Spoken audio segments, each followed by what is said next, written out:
원불교와 관련된 소식과 인물을 만나보는 초대석 시간입니다.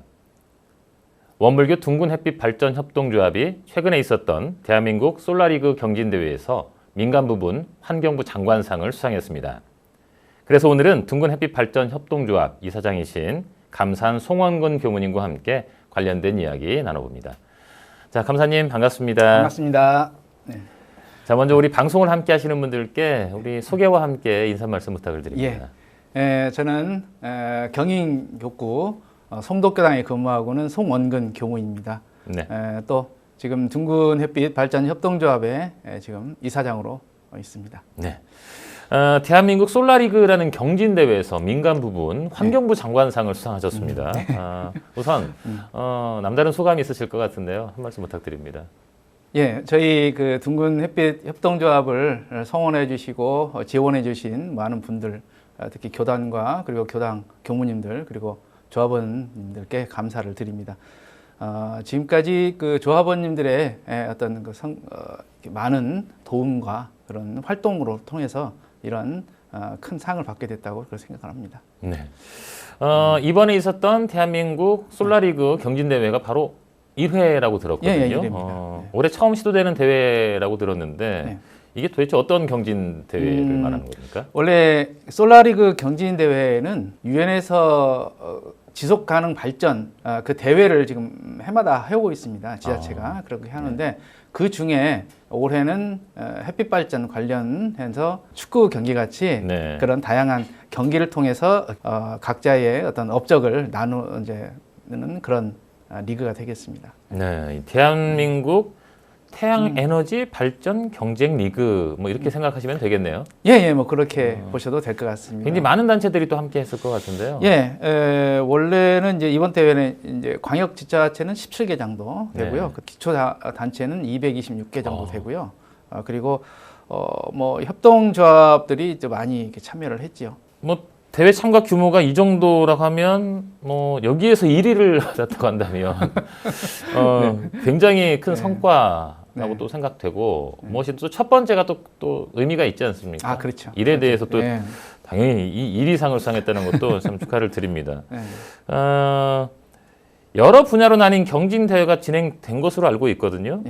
어떻게 특히 뭐 협동조합과 민간 단체를 대상으로 한 민간 부분의 응모와 또 심사 이게 또 어떻게 이루어졌는지도 궁금해지네요. 저희도 여러 가지 우리나라에는 여러 가지 협동조합들이 많이 있습니다. 그 중에 이제 햇빛 발전 협동조합들이 많이 있는데요. 저희 둥근도 전국 시민 둥근 햇빛 발전 협동조합이라는 곳에 가입이 돼 있어요. 그래서 거기에서 우리가 그 이제 홍보 자료를 받게 됐어요. 그래서 저희들도 둥근 햇빛 발전이 지금까지 해온 여러 가지 또 업적이 있고 또 우리가 해왔던 것들을 한번 정리해봐야 되겠다 그런 생각이 들어서 이번에 응모를 하게 되었죠.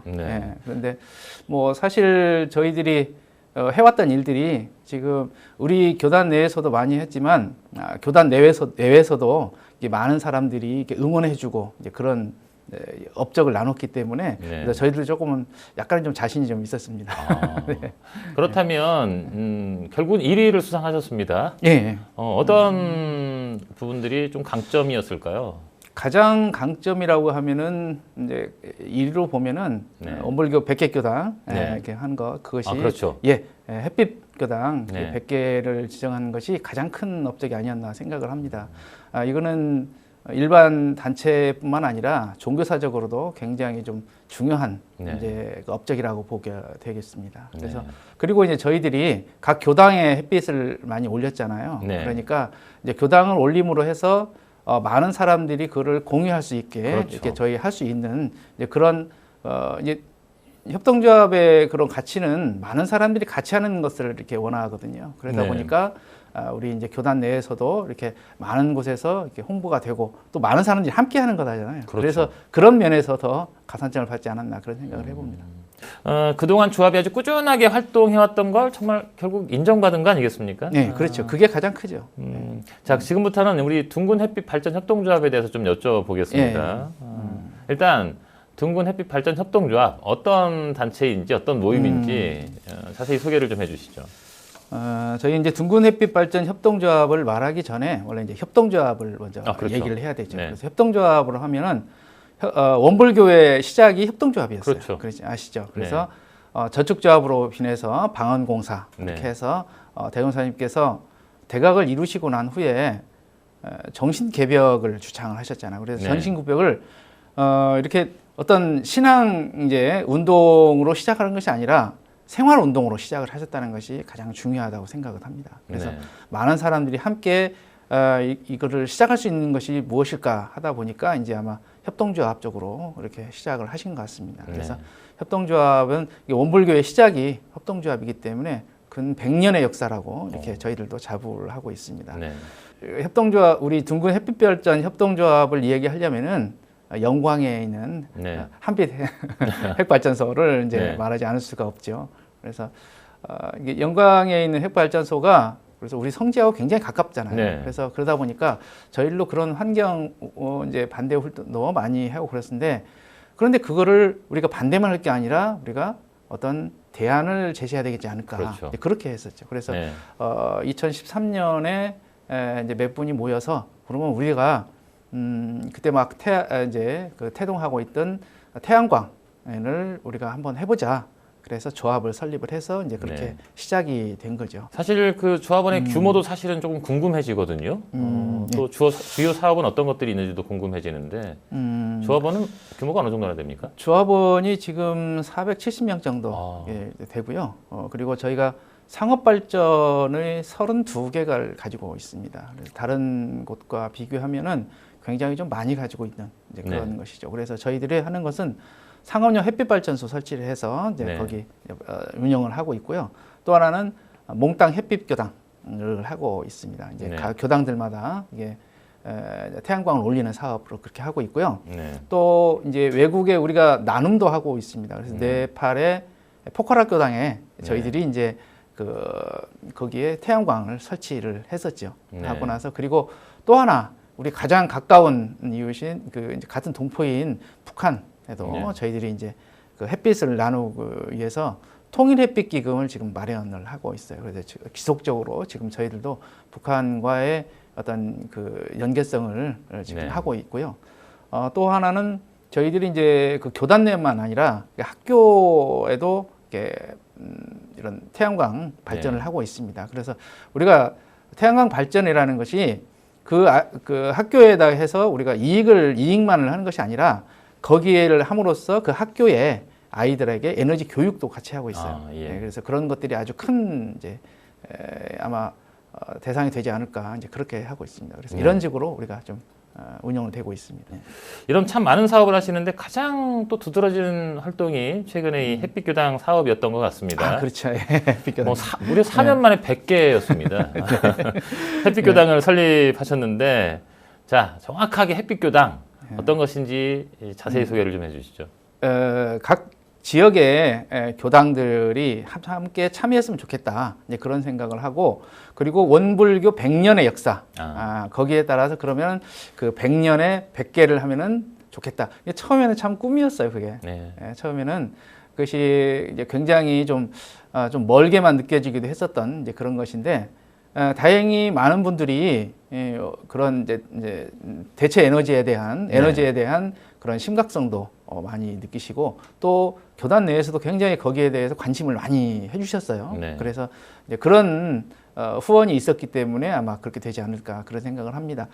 사실 100개 교당에 그 중에 73개 정도가 아주 이제 소규모입니다. 사실은 소규모로 뭐 3kg에서 5kg 정도 그렇게 해서 아주 좀 자그마한 규모가 있고요. 또 이제 뭐 또 그 10kg 미만들도 많이 있고 그래서 거의 한 80% 정도가 이렇게 좀 소규모로 운영이 되고 있고요. 그래서 이제 그것은 무슨 의미냐면 우리가 어떤 그 사업을 위해서 하는 것이 아니라 우리가 에너지 자립을 위한 운동 차원에서 한 것이다. 그게 가장 큰 것이거든요. 그래서 우리 교단 내에서도 사실은 천지 보훈에 대해서 굉장히 많이 이렇게 강조를 하고 또 우리 교리적으로도 천지 보훈에 대한 것들을 굉장히 많이 하고 있거든요. 그래서 그런 보훈 활동의 일환으로서 에너지 전략 그리고 에너지 전략뿐만 아니라 우리가 또 에너지 생산까지 하는. 그래서 저희들이 이제 목표는 원래 에너지 자립 교당이 되는 네. 것이 가장 큰 목표입니다만은 네.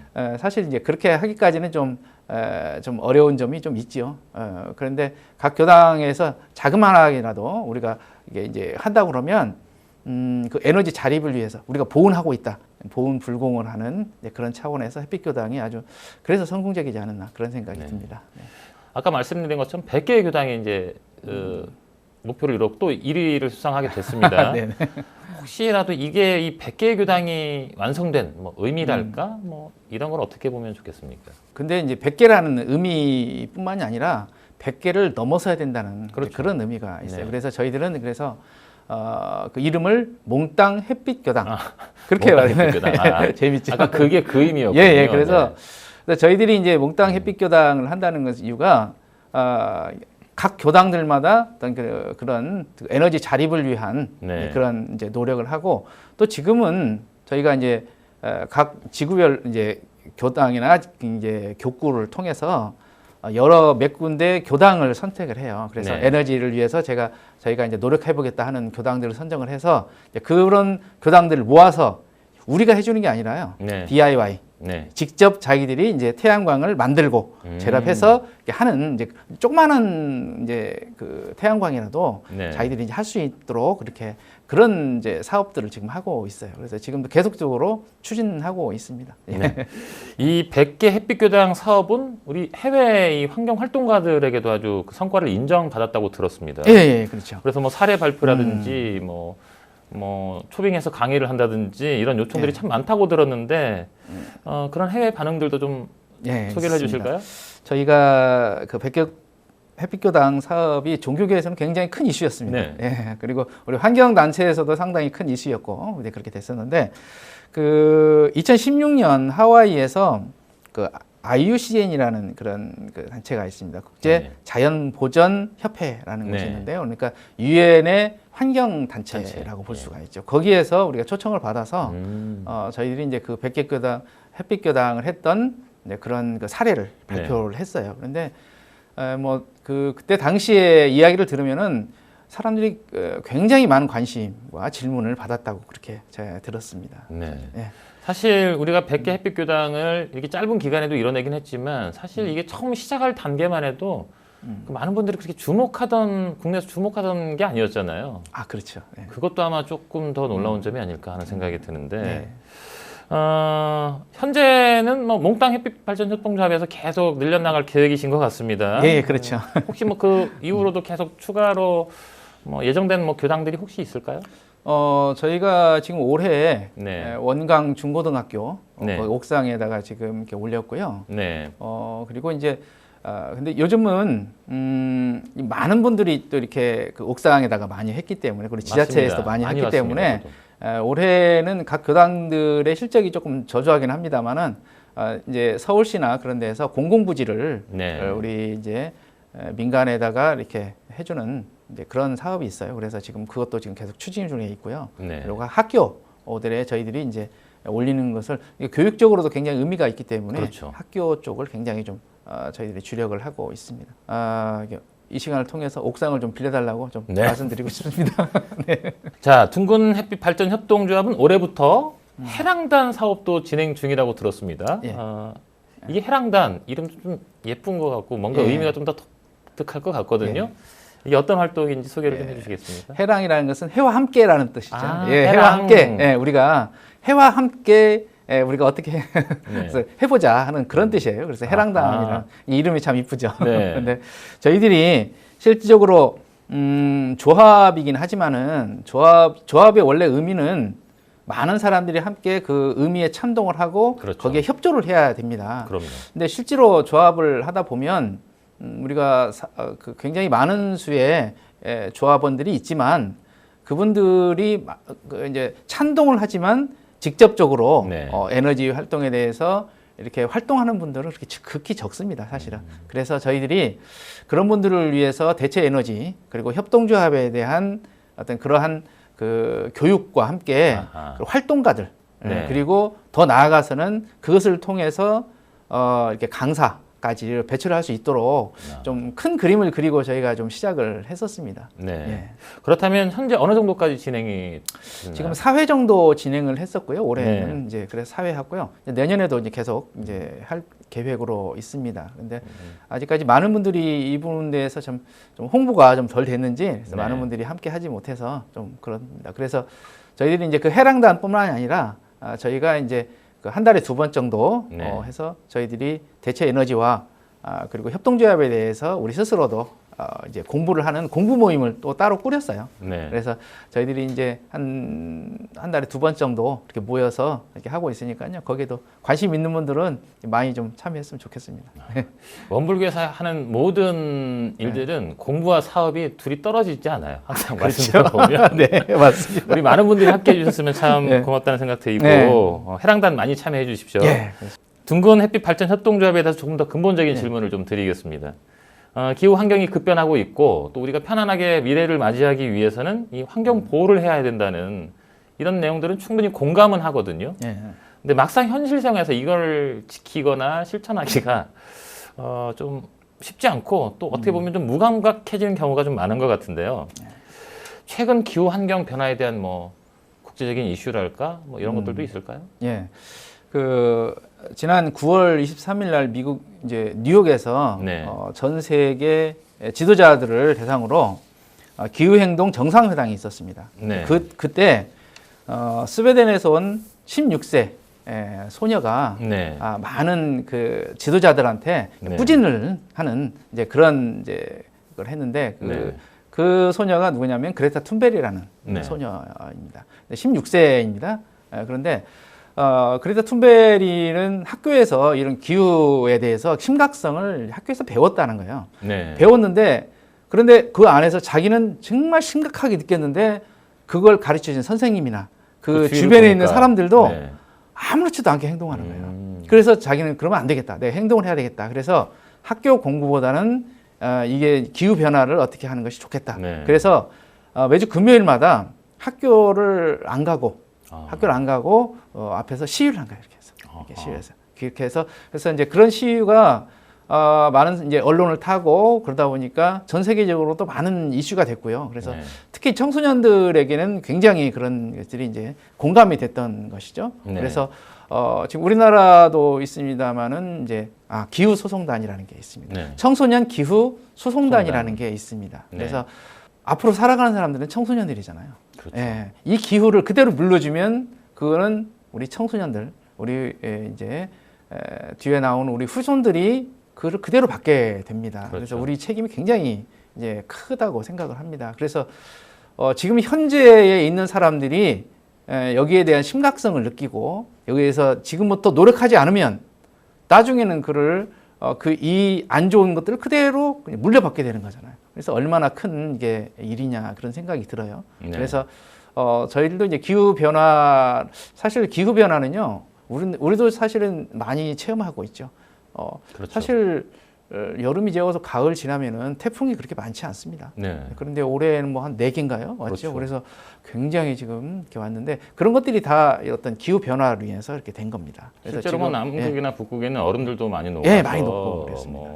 뭐 여러 가지 문제라는 얘기들도 많이 들리고 또 뭐 이산화탄소를 너무 많이 배출하기 때문에 그 오존층이 없어지면서 또 심각한 사회 문제가 되고 있지 않습니까? 그래서 그런 거에 대한 관심들도 굉장히 많은데 친환경 이 신재생 에너지 요소 중에 아까 말씀하신 것처럼 뭐 태양뿐만 아니라 수력도 있고 풍력도 있고 참 많은 그 에너지들이 있고 실제로 이렇게 곳곳에 가보면 뭐 풍력 발전을 이용한 뭐 풍차같이 생긴 그 발전소들도 이렇게 목격하신 분들도 계시고 여러 가지 지자체에서 시도가 되고 있는 것들이 있습니다. 그런데 태양력을 선택하셨거든요. 신재생 에너지 활용 방법 중에 이 태양광 발전의 장점이랄까? 어떤 것들이 있을까요? 우리나라는 이제 한 70% 정도가 산이라고 했잖아요. 우리가 산이 많잖아요. 그러다 보니까 그리고 우리나라는 이게 그 지형적인 이유로 바람이 고르게 불진 않아요. 그래서 맞습니다. 이렇게 바람이 이렇게 있죠. 그래서 그러다 보니까 풍력을 할 만한 이제 곳이 그렇게 좀 많지는 않죠. 그러다 보니까 그리고 우리나라 이제 도시 이제 집중화가 많이 돼 있잖아요. 그러다 보니까 위에가 이제 옥상을 활용할 수 있는 그런 것들이 굉장히 많아요. 그리고 태양광은 우리나라에서는 그래도 가장 일조량이라든지 할 때는 가장 태양광이 대체 에너지에서는 가장 효율성이 싸고 높은. 효율성이 높은 이제 그런 것 때문에 저희들이 이제 태양광으로 선택을 한 게 된 거죠. 네. 네. 이제 말씀을 들어보니까 태양광 발전의 미래가 좀 더 기대가 됩니다. 네. 앞으로 태양광 발전은 어떤 모습이 될까요? 혹시 뭐 예측을 좀 해보실 수 있을까요? 앞으로 모든 것에는 아마 태양광이 이렇게 좀 되지 않을까 그런 생각을 해봅니다. 네. 그래서 뭐 요즘 차량이라든지 그런 네. 것들도 그 비행기 같은 경우도 뭐 이렇게 좀 연구는 돼 있지만 아직 네. 그게 실제로 크게 되지는 않았거든요. 네. 그래서 앞으로 이제 제가 이제 가장 원하는 것은 뭐냐면은 지금은 뭐 학군 따라서 이렇게 집값 따라서 가잖아요, 사람들이. 네. 근데 앞으로는 이제 태양에 따라서 아. 집값을 해서 거기가 좋은 곳이다. 네. 그렇게 예, 태양 세권 아마 그렇게 되는 곳이 되면은 얼마나 좋겠는가 그런 생각이 들고요. 많은 사람들이 이제 자기 스스로 에너지 자립을 하겠다는 그런 목적만 가지고 있다면 뭐 이런 전기를 쓰는 데 있어서 많은 곳에서 자기가 이제 스스로 이렇게 뭐 가방에도 백팩에도 많이 달고 다니잖아요. 그래서 네. 아마 태양광은 좀 더 많은 사람들이 그를 이제 이용하지 않을까 그런 생각을 합니다. 네. 지금부터는 협동조합에 대해서 조금 구체적으로 예. 여쭤보겠습니다. 우리 소태산 대종사님께서 대각을 이루신 후에 가장 먼저 하셨던 일이 저축조합을 만드신 거지 않습니까? 아까 그 말씀도 잠깐 해주셨는데 현재 우리 둥근 햇빛 발전 협동조합원들이 바로 그 정신을 계속해서 이어가고 있다는 생각이 듭니다. 네. 소태산 대종사님의 이 저축조합에 대해서 어떻게 또 해석하고 생각하고 계시는지 그 내용도 좀 여쭤보고 싶네요. 예.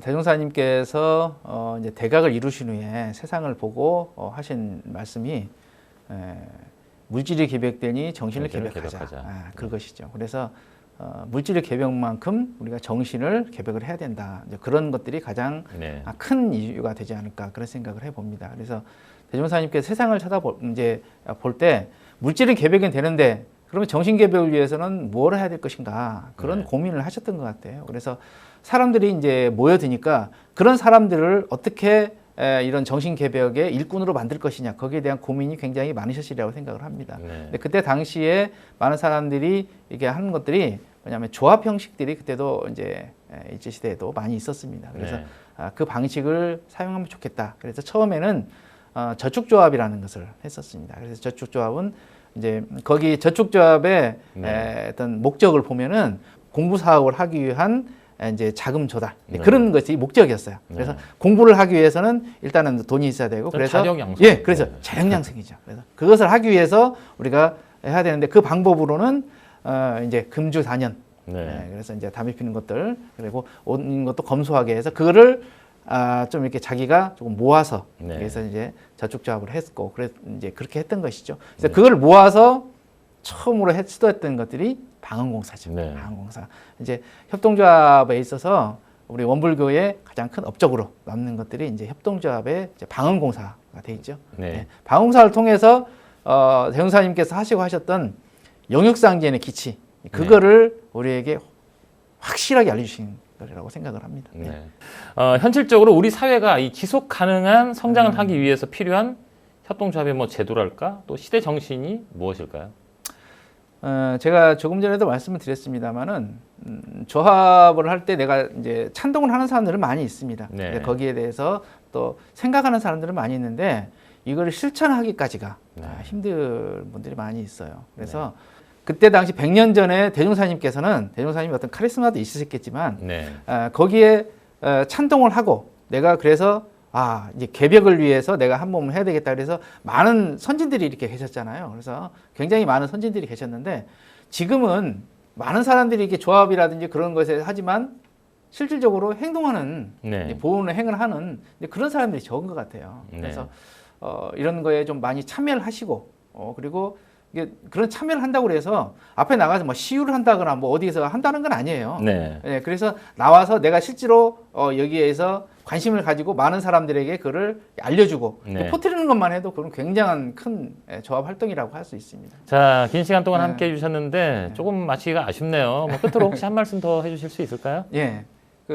저희가 지금 협동조합을 하고는 있습니다만은 저희는 이제 그것이 바로 모든 저희 활동하는 것들이 천지보훈의 역할을 하고 있거든요. 그래서 네. 많은 분들이 거기에 대해서 좀 관심을 가지시고 그리고 지금 기후변화 활동이라든지 그런 거에 관심을 우리 원불교인이 이것은 관심을 가지하는 것은 우리 교리에 나와 있는 보훈 활동이기 때문에 누구나 해야 되는 그런 것입니다. 그래서 우리 뿐만 아니라 시민 단체들이 원불교도 많이 있습니다. 그래서 그걸 엮어서 지금 원불교 시민사회 네트워크 줄여서 원시내가 있습니다. 그래서 원시내 활동을 열심히 하고 있어요. 그래서 많은 분들이 이제 격려를 해주시고 또 우리 활동하는 데 있어서 많은 사람들이 이제 그 활동을 하는데 좀 동참을 해주셨으면 그런 바람입니다. 네. 자, 교무님 오늘 긴 시간 동안 함께 이야기 나눴습니다. 오늘 말씀 잘 들었습니다. 고맙습니다. 고맙습니다.